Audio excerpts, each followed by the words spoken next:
Hi guys, Mahesh friends. ఆంధ్రప్రదేశ్లో డిఎస్సికి సంబంధించి మరొక 173 ఉర్దూ ఉపాధ్యాయ పోస్టులను అయితే అదనంగా చేస్తున్నారు.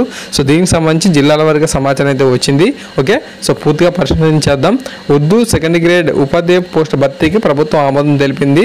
గతంలో మిగిలిపోయిన బ్యాక్లాగ్ పోస్టులను జనరల్ కేటగిరీలకు మారుస్తూ శుక్రవారం ఉత్తర్వులు అయితే జారీ చేసింది. వీటిని డిఎస్సి పోస్టులకు జత చేయనున్నారు. మొత్తం 178 ఉర్దూ ఎస్జిటి పోస్టులు భర్తీ చేయాల్సి అయితే ఉండగా కోర్టు కేసులతో చిత్తూరు జిల్లాలో 2, అనంతపురం జిల్లాలో 3 పోస్టులను పెండింగ్లో అయితే ఉంచారు. గుంటూరు, శ్రీకాకుళం మినహా అన్ని జిల్లాల్లోనూ కూడా ఖాళీలు అయితే ఉన్నట్లుగా సమాచారం. ఓకే, విజయనగరంలో మనకు 1 పోస్టు, విశాఖపట్నంలో 4, తూర్పుగోదావరిలో 4, పశ్చిమ గోదావరిలో 3, కృష్ణా 7, ప్రకాశం 1, నెల్లూరు 14, చిత్తూరు 39, కడప 27, అనంతపురం 39, కర్నూలు 34, ఇలా మొత్తంగా 173 పోస్టులు అయితే భర్తీ చేస్తున్నట్లుగా తాజాగా సమాచారం అయితే ఉంది.